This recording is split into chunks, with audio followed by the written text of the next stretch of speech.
Assalamualaikum warahmatullahi wabarakatuh. Hai anak-anak, bagaimana kabarnya hari ini? Mudah-mudahan kita semua selalu dalam keadaan sehat ya, amin. Baik, pada video pembelajaran kali ini kita akan mempelajari sistem persamaan linear 3 variabel. Nah, untuk kompetensi dasar, indikator pencapaian kompetensi dan tujuan pembelajarannya, diharapkan kalian dapat menggunakan metode determinan dalam penyelesaian sistem persamaan linear 3 variabel dari masalah kontekstual, dan diharapkan kalian dapat menyelesaikan sistem persamaan linear 3 variabel dengan metode determinan. Pada video pembelajaran kali ini, kita akan menjelaskan penyelesaian SVLTV dengan metode determinan. Pada pertemuan sebelumnya, kita sudah bahas metode penyelesaian SVLTV dengan metode eliminasi, substitusi, dan metode gabungan. Namun, pada video kali ini kita akan menggunakan metode determinan. Apa sih metode determinan?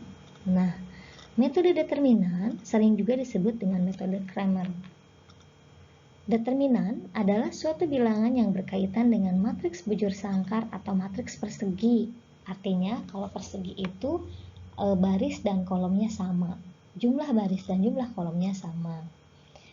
Determinan dapat pula digunakan untuk mencari penyelesaian sistem persamaan linear, baik 2 variabel maupun 3 variabel. Jadi, SPLDV juga bisa diselesaikan dengan metode determinan. Namun, pada video kali ini, kita akan menyelesaikan SPLTV dengan metode determinan.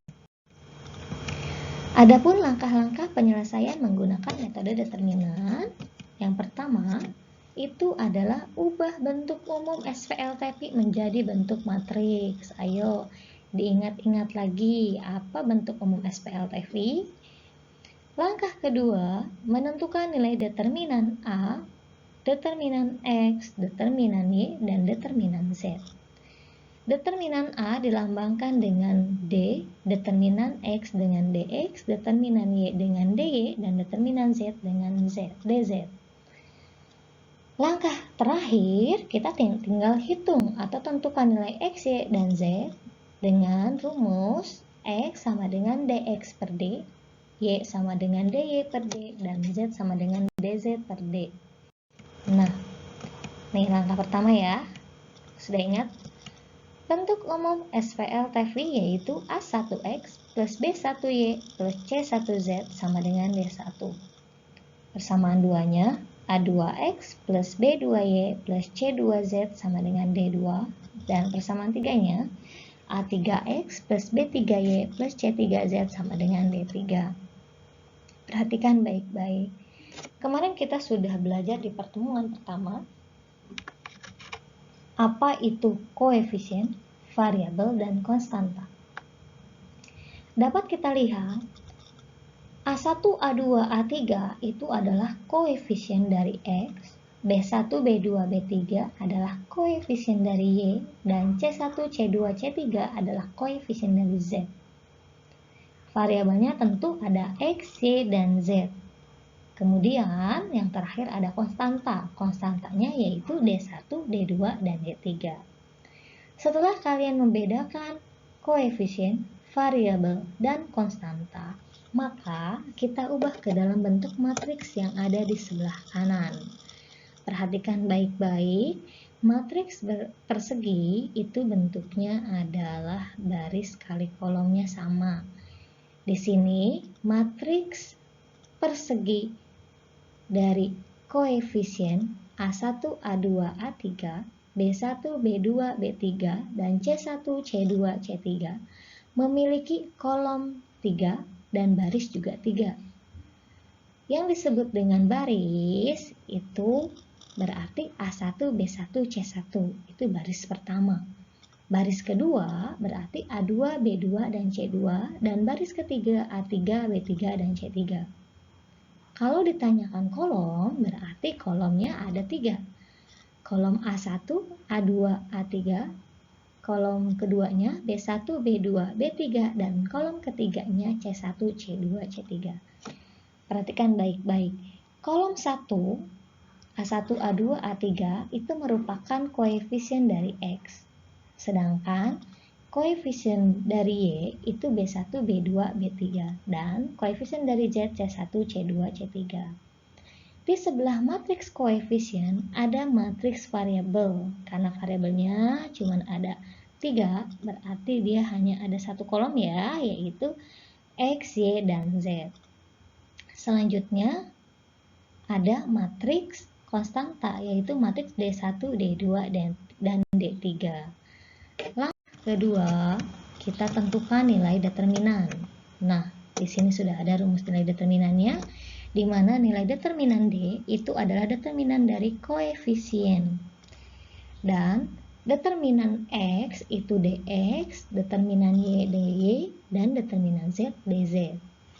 Apa sih bedanya? Coba kalian perhatikan. Untuk determinan koefisien, matriksnya tidak berubah. Kolom pertama A1, A2, A3, kolom kedua B1, B2, B3, dan kolom ketiganya C1, C2, C3. Lihat dengan determinan X. Di sana A1, A2, A3-nya tidak ada, tapi diganti dengan D1, D2, D3. Karena kita mau mencari determinan X, maka koefisien X-nya diganti dengan konstantanya. Konstanta tadi sudah ada ya, yaitu konstanta D1, D2, D3. Begitupun dengan DY. Perhatikan DY, artinya koefisien Y, yaitu B1, B2, dan B3, diganti dengan konstanta, yaitu D1, D2, D3. Sama pula dengan DZ, artinya koefisien Z-nya diganti dengan konstanta D1, D2, D3. Di situ udah dikasih tanda ya warna hijau, itu artinya dia diganti dengan konstanta. Nah, setelah kita menentukan matriks D, dx, dy, dan dz, selanjutnya kita hitung nilai determinan dari masing-masing matriks. Di sini Ibu akan menjelaskan cara menghitung nilai determinan yang ada pada matriks koefisien. Lihat, langkah pertama, kita kan tadi punya matriks A1, A2, A3, B1, B2, B3, dan C1, C2, C3. Langkah pertama itu kita selalu salin dua kolom di depan, yaitu A1, A2, A3, dan B1, B2, B3. Simpan di belakang, kemudian kita hitung. Bagaimana cara menghitungnya? Nah, cara menghitungnya perhatikan, ada diagonal ke kanan, itu yang disebut dengan diagonal utama. Ada yang tanda garis biru, itu diagonalnya ke kiri, atau kita sebut dengan diagonal tambahan. Untuk diagonal utama, itu ada A1, B2, C3 ditambah B1, C2, A3 ditambah C1, A2, B3. Jadi, masing-masing diagonal itu dikalikan, kemudian ditambah. Setelah beres dijumlah, maka dikurangi dengan diagonal tambahan. Mana diagonal tambahannya? Itu yang diagonalnya garisnya ke kiri ya. Ada C1, B2, A3, A1, C2, B3, dan B1, A2, C3. Itu cara mengalikannya dan menjumlahkan dan lalu dikurangkan. Itu cara menghitung nilai determinannya. Begitupun nanti dengan dx, dengan dy, dengan dz. Sehingga kalian akan memperoleh nilai dari masing-masing determinan. Setelah kalian memperoleh nilai dari masing-masing determinan, maka langkah terakhir tinggal tentukan nilainya. Dengan rumus X sama dengan dx per d, Y sama dengan dy per d, dan Z sama dengan dz per d. Agar kalian lebih paham, coba perhatikan contoh soalnya. Lihat, dengan menggunakan metode determinan, tentukan himpunan penyelesaian dari SPLTV berikut. Pertama, persamaan satunya 2x plus y plus z sama dengan 12, persamaan 2-nya x plus 2y min z sama dengan 3, dan persamaan 3-nya 3x min y plus z sama dengan 11. Langkah pertama tadi apa? Kita ubah ke dalam bentuk matriks. Oke, mana yang kita ubah ke dalam bentuk matriks? Yang pertama kita tulis dulu nih koefisien x-nya, yaitu 2, 1, 3. Kemudian kita tulis lagi di kolom kedua koefisien y-nya, yaitu 1, 2, min 1. Dan kolom ketiga diisi koefisien z, yaitu 1, min 1, dan 1. Matriks keduanya adalah matriks variabel, tinggal ditulis aja ya, x, y, z itu selalu. Kemudian sama dengan matriks ketiganya adalah matriks konstanta. Konstantanya adalah 12, 3, dan 11. Setelah kalian ubah ke dalam bentuk matriks, maka langkah kedua kita akan menentukan nilai determinannya. Menentukan nilai determinan D, menentukan nilai determinan dx, dy, dan dz. Oke, perhatikan cara menentukan nilai determinan D. Tadi kita punya matriks koefisien 2, 1, 3, 1, 2, min 1, dan 1, min 1, 1. Selanjutnya kita copy atau kita salin dua kolom di depan, disimpan di belakang matriks tadi. Selanjutnya kita hitung diagonal utamanya. Oke, diagonal utamanya kita perhatikan 2, 2, 1. Artinya 2 kali 2 kali 1 sama dengan 4. Diagonal utama yang kedua 1, min 1, 3. Berarti diperoleh min 3. Diagonal utama yang ketiga 1, 1, min 1, maka diperoleh min 1. Dikurangi dengan diagonal tambahan. Diagonal tambahannya berarti 3, 2, 1. 3 kali 2 kali 1 sama dengan 6. Kemudian diagonal tambahan yang kedua, min 1, min 1, 2, berarti plus 2. Dan diagonal tambahan yang ketiga, 1 kali 1 kali 1, berarti plus 1.